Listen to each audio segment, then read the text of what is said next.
Hi everyone, my name is Reese Steinberg. Welcome to the second workshop of the day, Breaking into the LMS on a Non-Existent Budget. Before we get started, I wanted to remind everyone about the eLearning and Libraries Symposium Code of Conduct. So I'm just going to put that again into chat, just a link to it, so feel free to take a look at that when you like.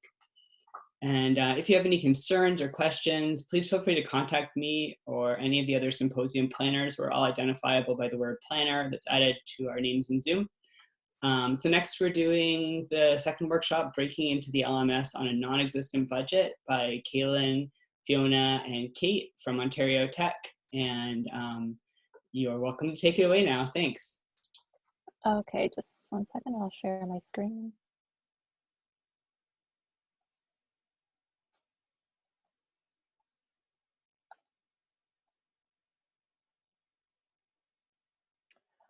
Okay, get started. So thanks for that introduction. My name is Fiona Munro, and I am a librarian at Ontario Tech and Durham College. I'm joined today by my colleagues Kate and Kaelan, who you'll hear from in a bit. Today we're going to be talking about a project that our reference team undertook in the summer of 2020 to create introductory IL modules for our institutional learning management systems. We hope this presentation gives you some ideas for how to create content for the LMS that does not require things like additional funding or specialized IT support. So basically just requires some time. So start with an overview. For those of you who might not be familiar, Ontario Tech University and Durham College are in Oshawa, Ontario, and they share library services. Our main library is on the shared campus and serves both student populations, and each institution has a branch library on their satellite campus. So in total, our FTE between the two is about 22,500 students that we serve. There are 8 liaison or reference librarians on staff at the moment. So 1 librarian acts as a liaison only to Ontario Tech faculties, 2 librarians act as liaisons to Durham College schools, and the remaining 5 of us serve schools or faculties on both sides of the house. So I am the liaison librarian for the Faculty of Business and IT at Ontario Tech and for the School of Business, IT, and Management at Durham College.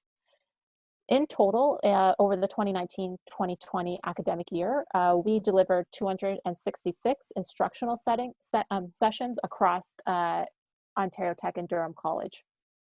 So although the 2 institutions share a physical location and a print collection, otherwise we do offer distinct services. So they each have their own website based on their institutional platform with distinct electronic collections. But whenever we start a project for one side or the other, we do always sort of think in terms of efficiency, think how can we customize this for the other institution, how can we use this content? And this will come up later in the presentation. So some background for our institutions. Durham College uses D2L, which they've rebranded as DC Connect. And we have had conversations in the past with the Center for Academic and Faculty Enrichment, or CAFE, at Durham College about having more presence in the LMS, having course content there. But for issues on our end, largely regards to staffing, we just haven't been able to move forward to that beyond, having a link to the library website somewhere in there. On the Ontario Tech side, in the spring of 2020, they moved from Blackboard to Canvas, and we were lucky to get in on the ground floor of that and get a sandbox in Canvas that we could start building content in. Previously, we had, several years ago, had some functionality in Blackboard to embed a LibGuide into a course shell, and we did that using some code that linked the course code to a corresponding LibGuide and pulled it in automatically. So this was before SpringShare had their LTI tool. And eventually a security update on the LMS side broke that functionality, and we were once again just with a link in the LMS. So some reasons for why we wanted to get into the LMS are probably common to everyone who's maybe attending this presentation. The LMS is the main local destination for students when they visit the institutional website, and we wanted to have content in there other than a link out of the LMS. Another reason was that the majority of our teaching is done on the Durham College side, and what we hear a lot from Ontario Tech professors is that they don't have enough in class time with their students as it is to be able to give some up to library instruction. So we thought having some content in the LMS that students could do on their own time would be attractive to those professors. We were also having some problems with multi-session introductory courses. So a course with multiple sections that was asking for library instruction, and this was particularly true for our health sciences faculty and that librarian, just getting overwhelmed with requests in a short time period. And she was already in the process of developing online content actually last spring when we started this project. After the onset of the pandemic and the move to electronic learning, we did realize that we needed to create, we need to pivot as well and move online and create instructional content that could live online and be done asynchronously. And we were also, once again, came up with against the problem of multi-section introductory courses. And this time on the Durham side, the communications classes would normally come into the library for a 50-minute session. And with the move to online learning, we weren't sure we would still get those invites to come into those classes now that there was no physical space to bring them into. And we didn't want to lose our foothold. We want to have something to offer them. Our initial goals were to create adaptable content. That was the most important thing. So content that could be used for Ontario Tech and Durham College audiences with minimal time to adapt them. We also wanted to create content that could be customizable and scalable. So if I had a request for a module specific to business resources, I could take one of the modules we've already created and simply build upon it without having to start from scratch. And we also wanted to create content that could be used as a full course or as a standalone module. So for example, if a professor wanted to use the advanced research skills module, they could just grab that out and put it in their course shell rather than a full course that might take their students more time than they wanted. Now I'm going to talk a little about just the workflow, the logistics of this project before Kaelan starts talking about the methodology. The project was managed by our AUL, Emily, so she kept us moving towards our goals, gave us feedback, advice. Most importantly, I think she also liaised with the external departments like communications and the LMS managers. So she handled all the background stuff while the librarians were able to just work on the project. So we divided into teams of 3 to 4 librarians per module. And then at the end, Emily was responsible for the content review. We used OneNote to manage the entire project, so that's where we kept meeting minutes, project timelines, and priorities. And then the content teams individually used Google chat rooms and Google Docs to work collaboratively. And then we also had a check-in meeting once a week where people could come with any problems they were having, anything they wanted help with, and where we also discussed other e-learning initiatives what we were working on. On your screen, you can see an example of a portion of our OneNote notebook. You'll see information about the module, who is working on it, who's responsible for particular content areas, as well as a link to the Google Doc where we were gathering our work. And this was really helpful because everything was in one spot, but if you were working on module 1 and you wanted to know if there was overlap with module 2, you could very easily find that information, find out who was working on that project, go look at their Google Doc to see what they were doing. And Kaelan will talk to you about all the other information you see in this screenshot shortly. For our timeline, we first started meeting about this project on May 13th. And by June 6th, we had our content development priorities finalized and we divided into content teams. By July 6th, we had our outline of the module and lesson plan with learning outcomes completed, and we started developing the content in Canvas. Content was finished by August 14th, and then it went for review to our AUL.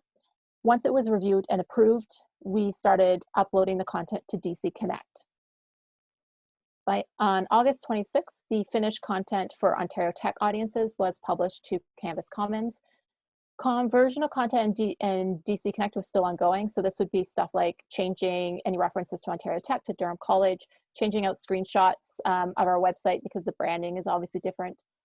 So that was ongoing, but by September 17th, the content was published to our course in DC Connect, and individual modules were made available for download on our website.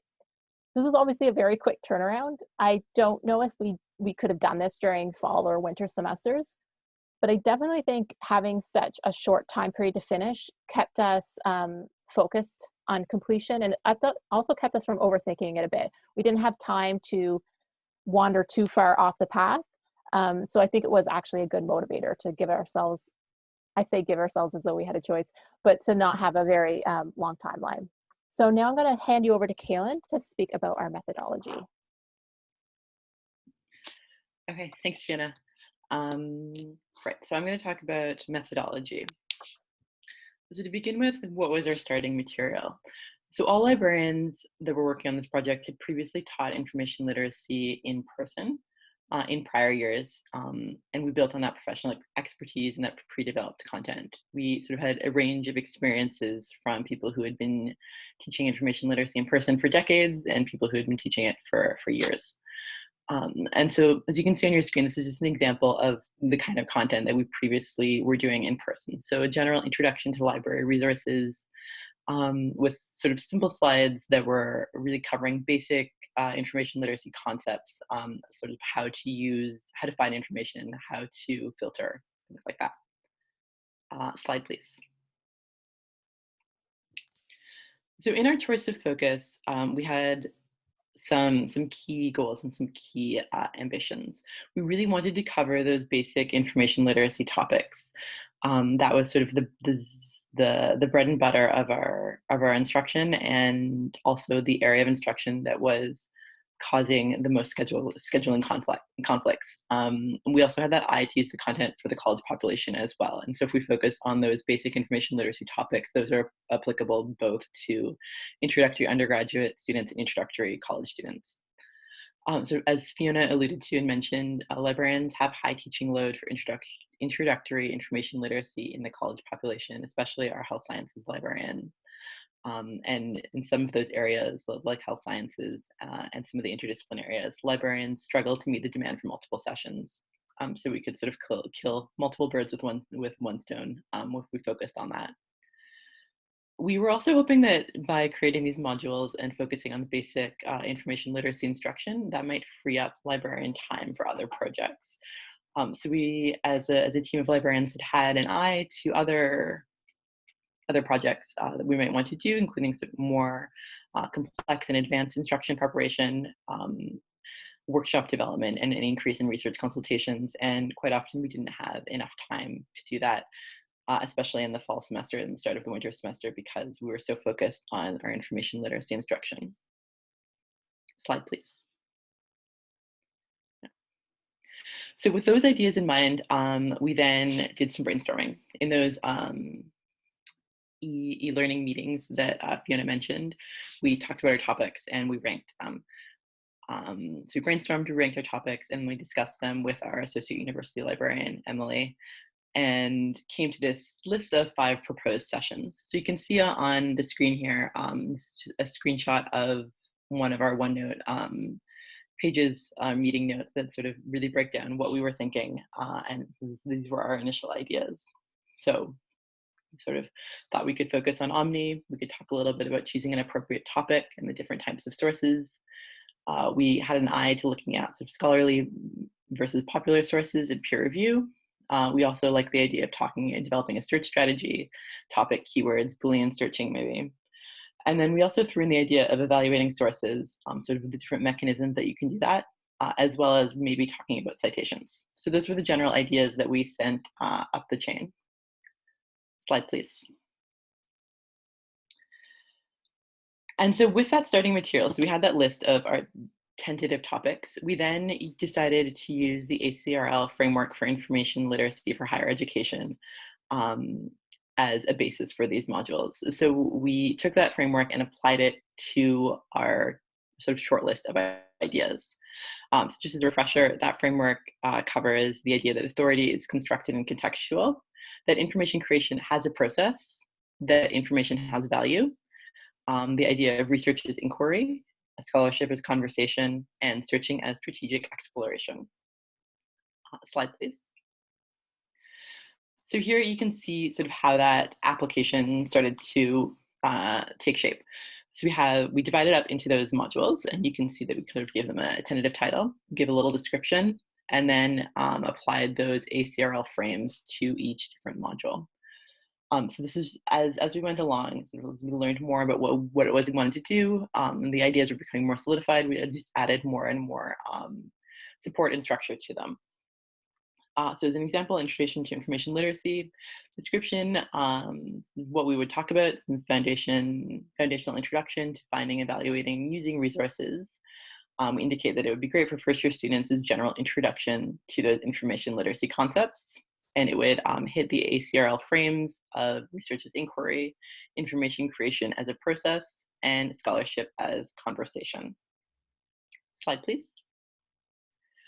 So I won't go over all of them, but I just wanted to show again how that would apply to some of our more advanced topics as well. So at this stage, we still had our 5 modules, with the last 2 being some more advanced search strategies, such as Googling like a scholar. So in that module, we would be teaching participants how to use the advanced search tools in Google and Google Scholar, including how to connect that Google Scholar to the library's full text holdings. And that would be supporting the thoughts of research as inquiry and scholarship as conversation. Slide, please. So this, so we had all that material, and then we broke it down even further. This is the similar screenshot as to when Fiona showed earlier, where we broke down the content by who is working on it for each different section. And you can also see that we broke it down further. So we had content sections, we had assessment, topics, activities, and content for development, and content for reuse. Slide, please. So here, cuts. Ultimately, we did end up cutting modules from our sections. So we ended up with 3 modules when we had initially started with 5. So we started with the Introduction to Information Literacy as Module 1, Searching for Omni for Books, Articles, and More for Module 2, and Advanced Searching for Research Articles for Module 3, Google like a Scholar, as I mentioned, Module 4, and 5 would be Fake News and Evaluating Sources. So we cut off the bottom 2 and kept it with the 3 more foundational modules. Slide, please. So the decision to eliminate those sections was based on a few factors. So it was based on the time constraints. We had a really tight timeline, as well as input from our AUL and our university librarian. So the conclusion was that it would be most advantageous to focus most on the fundamental concepts with the time that we have. That meant that we cut all the advanced IL topics with the hope that we might be able to develop them in the future, so we could focus all of our resources on those initial 3 modules. As Fiona mentioned, we're a pretty small team, and that was the best use of resources, of librarian resources that was determined. So that decision to cut those last 2 modules was made in June, with our target completion date for mid-August. Slide, please. So learning outcomes and assessment. This was really left up to the individual content development team to determine the learning outcomes and assessment for their modules. The consensus was generally that there would be an assessment at the end of the module with 3 to 4 questions on content for each module. And then the assessment development was mainly completed after they were done. So generally the content was created in the teams, we worked on it, and then we decided what are sort of the main concepts, what would we like to most make sure that students knew, and so we tested their knowledge on that. So this screenshot is just an example of how that quiz looks in the Ontario Tech Learning Management System. Slide, please. Communication. So our communication, sort of how did we get the word out? How did we tell people that these modules were available and try to encourage them to use them? The communication about the modules was largely done by our Associate University Librarian for Scholarly Resources, Emily, which was really helpful. As Fiona mentioned, she really acted as a liaison between the library and all other groups in the university and in the college. So for library communication often goes to the library's communication and assessment officer, but she was unfortunately on leave during this time. So the communication fell pretty much solely on the shoulders of us to do our own communication. So in June, a communication plan was drafted that would be executed in the first 2 weeks of September. So you can see here an example of sort of what that looked like. This was created in one of our e-learning meetings, so it was a collaborative process. And you can also sort of see the development lead for almost all of these tasks was our AUL Emily. Slide, please. So some of the communications initiatives included email template to faculty, library website content, and spotlight item, which is what you can see on the screen here. So on the top is our Durham College library website, and below is for Ontario Tech. Very similar, but that was sort of just on the bottom banner of our website. Slide, please. We also included information about our modules in newsletters. So there's distribution in the weekly university update, which is a screenshot of that is seen on the slide here, as well as the Teaching and Learning Center emails. We also created documentation for instructors. So librarians created a one-page help sheet for instructors on how to find the library course and how to import it in their course pages, which was, I think, pretty valuable and helpful. Slide, please. Yeah. And with that, I'll turn it over to Kate, who's going to talk about resources. Thanks, Kaelan. So digging into our content, where did we get it from? We certainly created a lot of original content, but we also adapted OERs and embedded YouTube videos. And I think this made the process a lot less intimidating at the beginning, knowing that, seeing what we had planned to adapt, that we weren't going to have to create all of this from scratch. Slide, please. In a moment, I'm going to share some examples of the OERs we used and the reasons why we chose them, but I'm also going to share a Google Doc. So we thought we would give everyone the opportunity to recommend any information literacy OERs that you really like. So this is going to, we hope, benefit you, and of course it's going to benefit us as well. So just to set that up, I've taken some evaluation criteria for OERs from the Open University and JISC. Now you can find evaluation criteria in a lot of places like eCampus Ontario and so on. But I thought I would highlight some just to give an example. So Fiona's showing the document. I will put this link in the chat, but I'm just gonna hold off on that for one moment. So we didn't actually use evaluation criteria that we all agreed on when we were selecting OERs. Maybe that would have been a good idea, but I do think we all were kind of on a similar page with what we were looking for. Okay, so now I'm going to share this document in the chat so that everybody can take a look at it.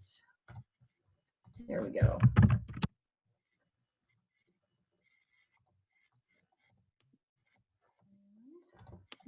I'll give you a moment to access that. If you have any issues, just let us know in the chat. Okay, so what have we got in this document? First of all, just some instructions for sharing any recommended resources. So these would be information literacy related OERs. We really just need the title and the link. It could be for a specific OER or for a collection.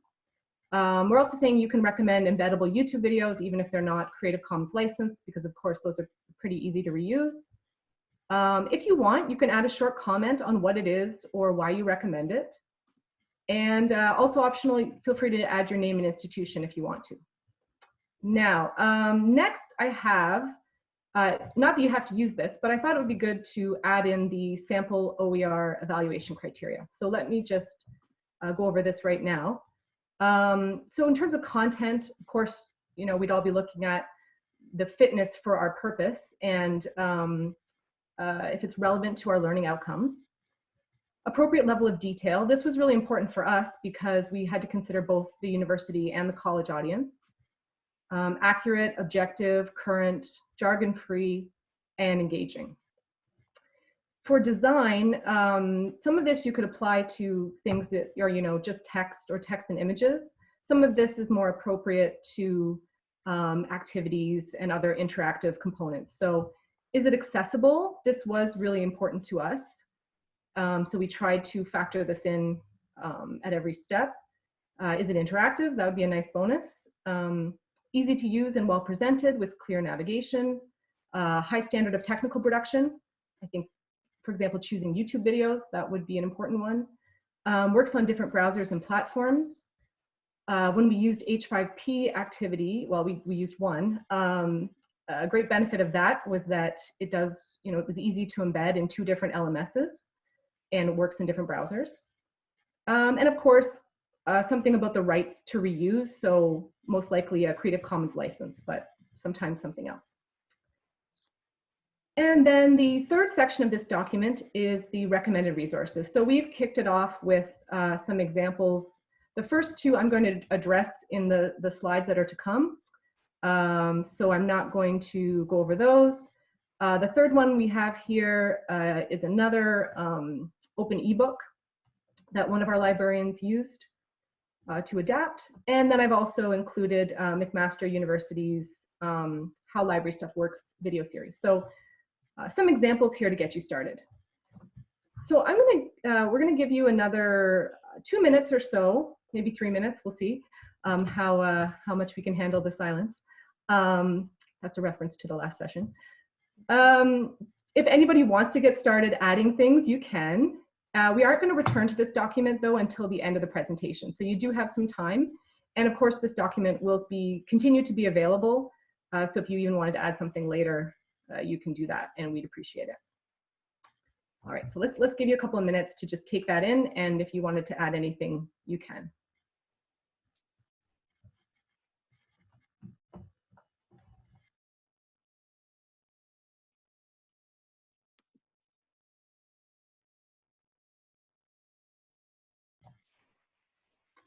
I'm also going to do a shout out to the last presentation because my video has been off for the beginning of this, but I'm rolling with that and just turning on my video now.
All right, I think we can start heading back to the slides now. And I know we're asking you to multitask a bit here. Thank you very much for those who are starting to add things to that document.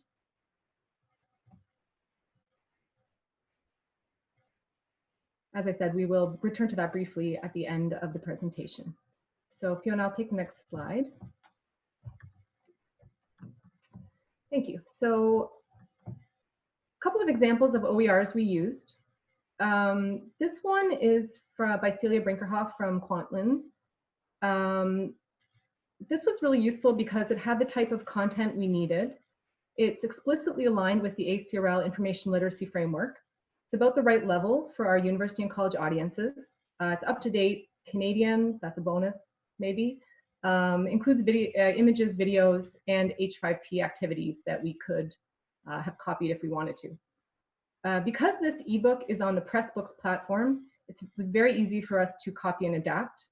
And it has the CC BY license, so lots of freedom for us to adapt this. And slide, please. We also adapted from different sections of the Learning Portal by College Libraries Ontario. Many of you are probably familiar with this resource that has just a wealth of content that's excellent and worked really well for our college audience. Next slide. We embedded some YouTube videos. One of our librarians, Chelsea Lalonde, created some original videos. These complement the text, so it did give students some options as whether to take something in more through the text and images or more through the video in that section. We post the transcript for accessibility purposes. We have to brand Ontario Tech and Durham College, so this can be a little more time consuming for us, but we thought it was worthwhile, or rather Chelsea made time for that, which we appreciate. And we get Camtasia through our institution, so this was affordable for us. Next slide, please. We also chose others' YouTube videos to embed. So this is an example of one we used from Laurier Library. We tried to find videos where the transcripts had been posted so we could link to them. Slide, please. Oh yes, okay, so we've already done this, sharing your OER recommendations. We can move on to the next one. So comment on assessing the learning outcomes. As Kaelan mentioned, we had our learning outcomes. We put them on the first page of each module so students could see what they were going to learn. And then we tied the assessment to the learning outcomes. So next slide, please. Here's an example of a Canvas quiz that was a matching one about information sources. And because we were using, so in this case it was in Canvas, this quiz could be if a faculty member embedded our module in their course, then this could be connected to the grade system if they wanted it to. Next slide, please. So we did include one H5P activity, which isn't very many, but we did include some others in some of our more specialized modules, like one that our health science librarian did for a health science course, some orientation modules that we were creating. And I think this reflects the fact that many of us were learning to use H5P earlier in the summer. So I think we're starting to use this more now. Our H5P activities are not connected to the Canvas or D2L grading systems because our institutions have not paid for that. So these ones are more for engagement and self-assessment. And we all created H5, those of us who did create H5 activities have been doing it using the eCampus Ontario provided account. And then embedding them in the LMS. Slide, please. Here's the one we used in these modules. It was the Match the Words activity, so teaching about keywords. And slide, please. And then here are some features we used in both Canvas and D2L. So starting with Canvas, we made use of the Canvas Commons. So this is, if you're not familiar with it, a repository of modules that are shared by different institutions. So you can go in there and download or embed something. So this is where we put our modules so that faculty could download or embed directly from the Commons. In our outreach and advertising, we provided links to these modules in the Commons, but the faculty had to be logged into Canvas for those links to work. So we had some instructions on how to do that. And slide, please. This is what the Canvas Commons looks like. And then in the next slide, we'll show you, this is what one of our modules looks like in the Commons. So as you can see, it says import, download. We can also see here how many instructors or faculty have downloaded our modules. And next slide, please. So in D2L, Durham has enabled the creation of self-enrolled courses. So students can enroll in our library online modules and receive a badge when they've completed them. And we've modeled this on Durham College's Student Academic Learning Services, SALS Online. They have a number of modules in there. So some students are already used to the idea of independently enrolling in a course for some extra learning. Ontario Tech, we've heard, may be introducing Canvas self-enrolled courses, so we'd like to take advantage of that if it comes. Next slide, please. This is what our self-enrolled course looks like in D2L. Next slide.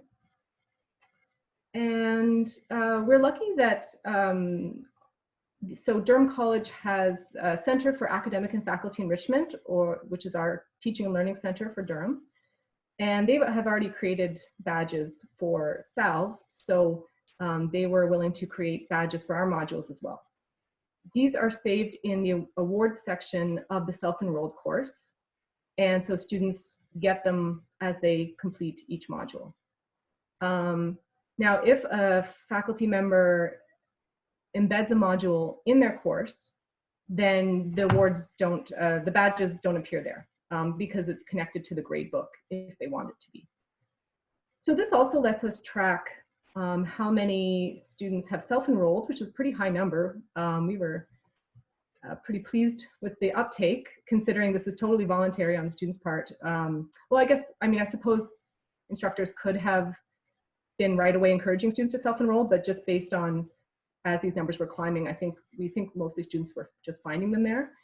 The number who actually completed them to receive at least one badge is quite a bit smaller, although I can relate to that in terms of things I sign up for and do I finish them or not. But 76 is still pretty good. We were quite happy with that, September to November. Next slide, please.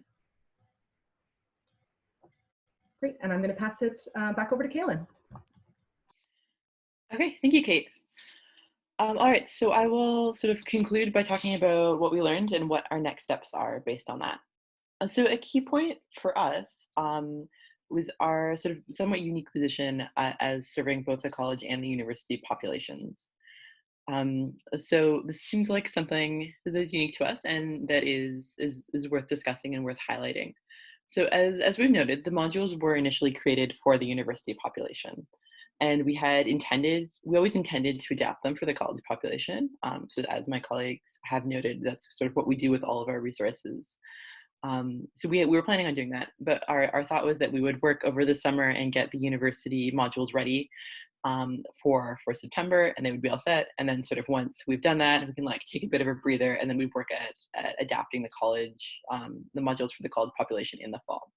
But we ended up receiving requests to have the modules completed by the end of September so that they could coordinate with the information literacy instruction that was on the syllabus for some key communication courses on the college side. So these were the courses that actually caused a lot of our information literacy workload challenges in the fall. It's a course that's across many disciplines with many instructors, and we're often we really welcome the opportunity to be part of them, but they often come fast and furious with requests in the fall semester. So those instructors had heard about our modules, heard they were coming, and requested that we get them ready for that time. So we felt we could do it, and we set a September 21st deadline. Slide, please. So how did we do that? We divided up the module updates. Most of these updates mainly involve changing the screenshots and examples. So we have branded versions of Omni, branded websites, and things like that. So when we were doing screenshots from there, we had to change them all for the college population. And we also looked at some of our examples to make them most appropriate. But the content generally remained the same, and we used the same division of sort of module groups that the librarians were working in. So everyone that had worked on a particular module for the university side was responsible for updating that for the college side, which kept things pretty simple. So we also transferred from a new platform from Canvas on the university side to D2L, which Durham College refers to as DC Connect on the college side. So that required a little bit of formatting updates, but thankfully nothing terrible happened and it was generally fairly straightforward. As Kate noted, a difference was also the badge development. So something that the college side, the instructors on the college side had been requesting was something for the proof of completion. And so they wanted somehow a certificate or a badge or something that they could use to show that their students had completed the modules. So as Kate mentioned, we were very thankful and very lucky to be able to work with a cafe to develop that. And that has been really great. And also aligns with that growing interest in micro-credentials that I think other presenters are going to be talking about at the symposium either later today or tomorrow. Slide, please. So this is just to try to highlight the main differences as we saw them between the module development for the college side and the university side. So for Ontario Tech University, instructors can add those modules into the learning management system. It goes right in, that's great. And for Durham College, students can self-enroll. As well, the cartridges can also be imported into the course shell by the instructor. So we can reach students from two vantage points. And Durham College also has that badge or that proof of completion. So we think this is fairly significant. The ability for students to self-enroll is really great. It allows us to reach even more students, we suspect. And it does sort of circumnavigate some of the challenges we have with outreach and getting into the classroom and getting face-to-face time and connection with students sometimes on the university side. Just being able to have that option of self-enrolling is great. And we really hope that we'll be able to do that on the university side in the future. Slide, please. So here's just a quick visual example as to sort of the differences that you might be able to see. So as you can see, there aren't huge differences. So on the one side, the green is Durham College and the blue is Ontario Tech. Generally looks fairly the same. Screenshots are slightly different sized, but based on the way it appears on your screen. But generally, it's the same content there. Slide, please. So as Kate noted, we're pretty happy with our usage. So this is as of November 2020. The Ontario Tech modules have been downloaded 39 times. And on the Durham College side, we have had 76 students receive their badges and 445 people have self-registered in our course. So again, we're pretty happy with that. Slide, please. So some other ways of sort of getting feedback and getting an idea of what people think. So the faculty response. So the feedback has actually been a bit mixed. Anecdotally, librarians have heard from faculty that they sort of accept this sort of like a stopgap as an emergency pandemic measure. However, they miss that human interaction of a librarian-led in-person session. Others note that the modules have been a really helpful addition to the course. So it's also interesting to note that the anecdotal feedback from instructors that they missed the in-person session has been from the college side, and the feedback that they thought it was a helpful addition and a useful mode has been from the university side. We didn't do any formal assessment. So as I sort of really want to stress, this feedback has been really anecdotal, and we didn't do any sort of formal feedback. They were exploring the possibility of being able to figure out a way of viewing who has downloaded our course into their course shells, especially on the university side, sort of as a basis for feedback and outreach. Slide, please. And we also continue to be asked to visit classes for synchronous instruction and asked to create specialized asynchronous content for advanced information literacy.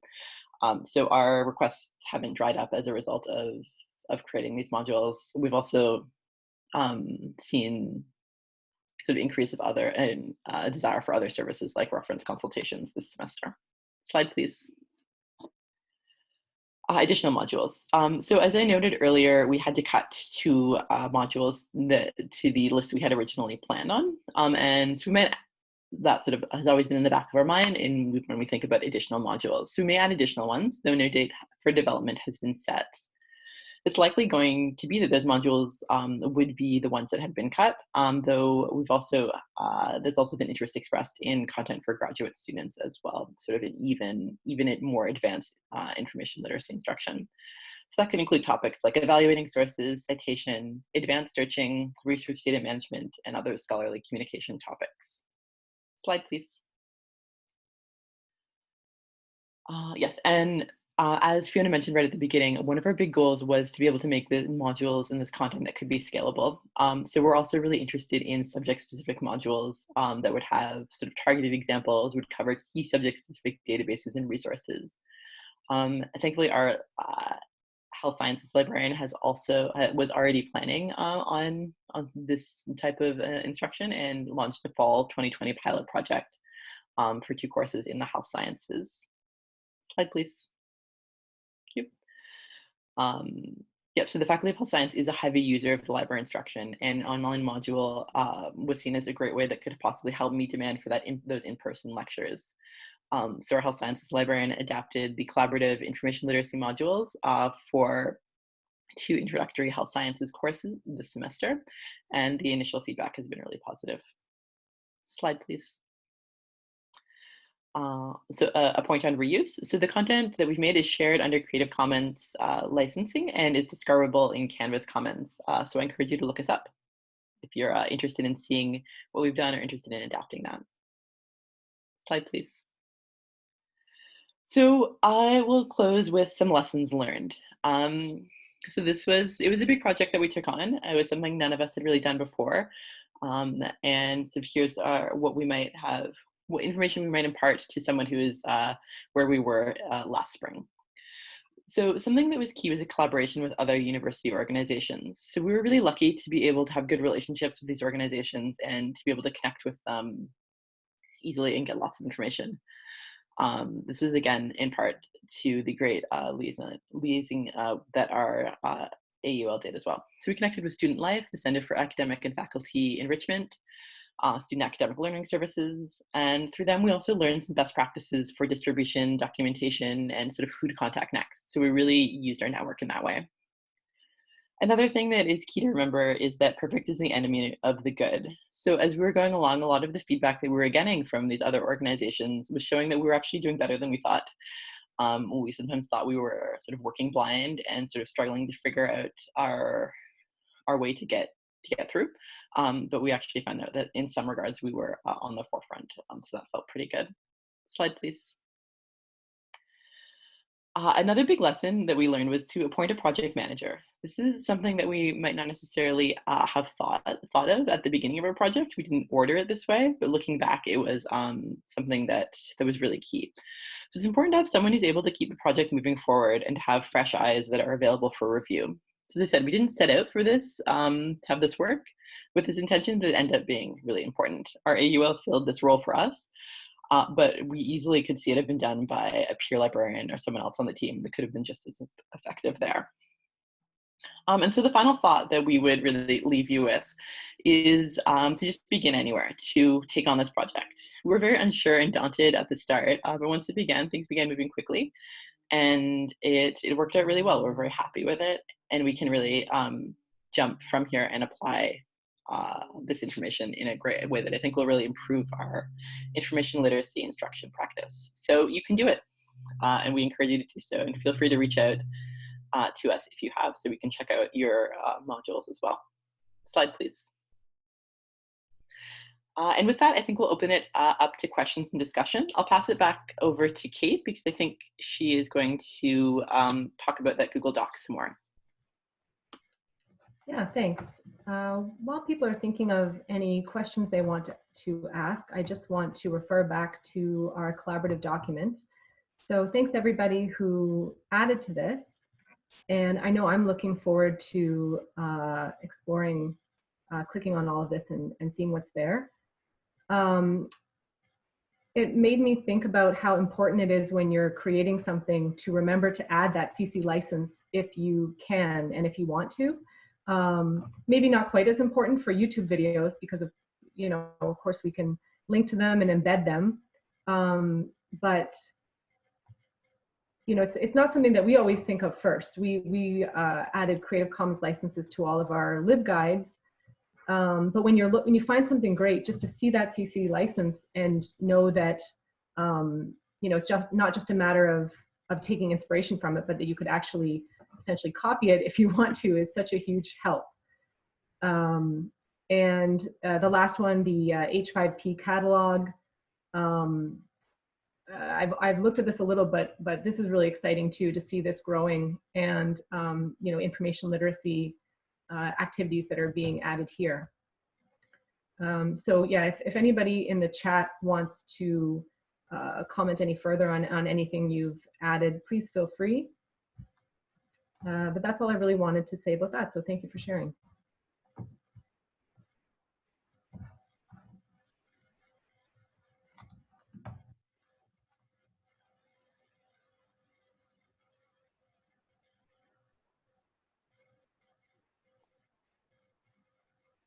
So if anyone has any questions, if you want to pop them in the chat, we'll do our best to answer.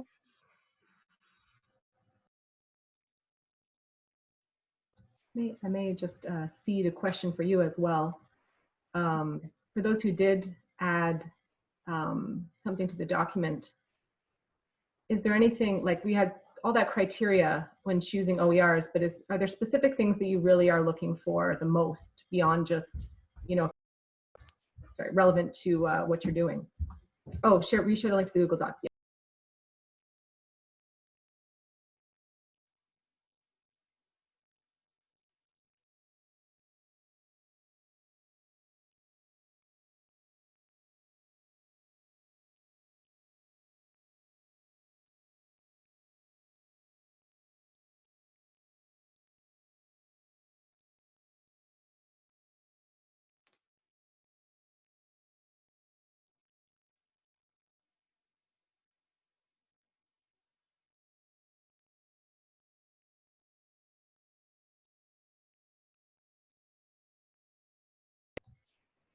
Something else I was thinking about recently, just speaking of accessibility, was, you know, when you do find a great video, but the transcript hasn't been posted, I don't know from a copyright perspective if it's okay to grab all of that to create your own transcript for somebody's video. I suspect it may be. With off the top of my head, I don't want to give a definitive answer on that one, but great appreciation for everyone who does post a transcript with these videos that you create.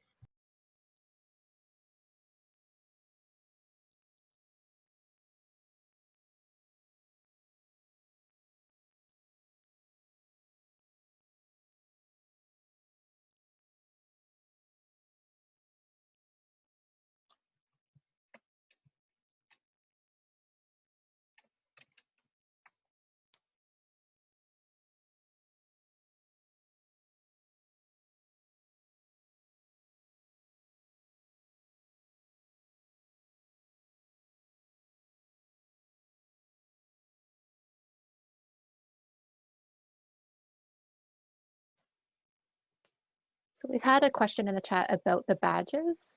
The question was, have you had a student response to the badging? Also, can students post the badges to LinkedIn? I don't know if Kate or Kaelan has an answer to that. I don't know if they can post them there. I feel like I haven't heard anything about that, which my thought would be if this was a feature, they would probably be heavily promoting it. So I don't know if either of you have, but I haven't heard that they can. And I don't think we've heard any student feedback around the badges. No, it would be a good one to know. Maybe we should be asking the Student Academic Learning Services, because they've been using the badges for longer.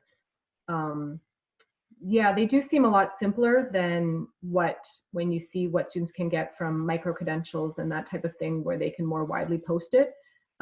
It is such a little tiny incentive to think, I don't even know if they realize when they start that they're going to get a badge. unless maybe their instructor says, finish this and then maybe take a screenshot of the badge or something like that, or maybe they can see it in their account. Sort of indicates what little intrinsic motivation we need sometimes. And so people are saying in the chat that there's no one has seen a way to export badges out of D2L. So that might be the answer there.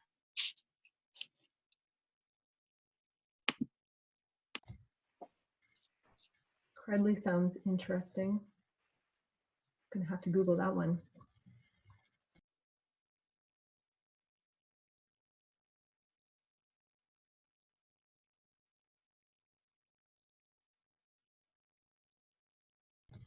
Carmen, you're saying you had the module generate a customized certificate.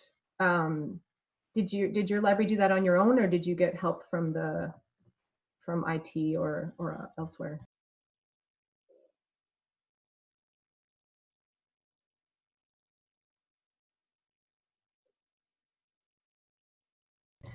Well, so Carmen's saying they had to muddle through on their own. Well, that is inspirational.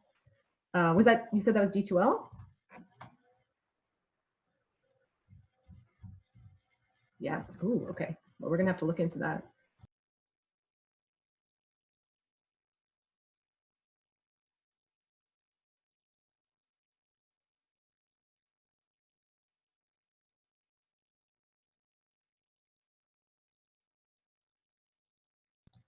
Well, maybe what is was it Kelly? Yeah, Kelly. What is Credly?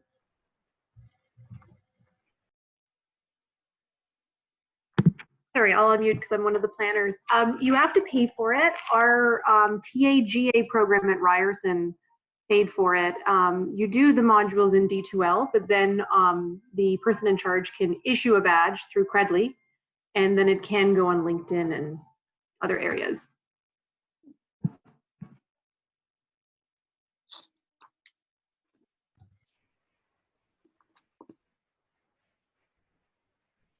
There's others. So Jennifer saying Seneca has CanCred.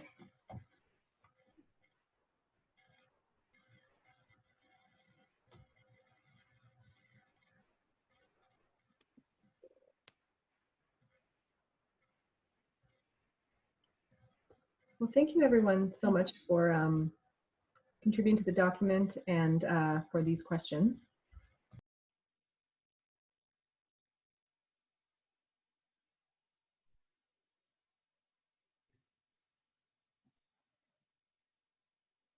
And thank you so much to our fantastic presenters. That was an amazing presentation. Once again, we've had like a really jam-packed day. We appreciate that presentation so much, as well as the crowd shared Google Doc. I think that will be super useful for so many folks. So we really appreciate that. And just as a reminder, we are recording this session, and hopefully in early January, we will have all of the 60-minute session recordings available, as well as links to presentation materials and a link to this great Google Doc for everybody. So we will send an email out to registered participants.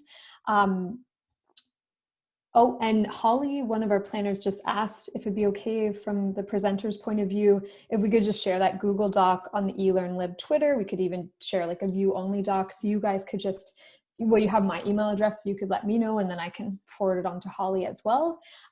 So we do have a break scheduled right now from 1:30 p.m. to 1:45 p.m.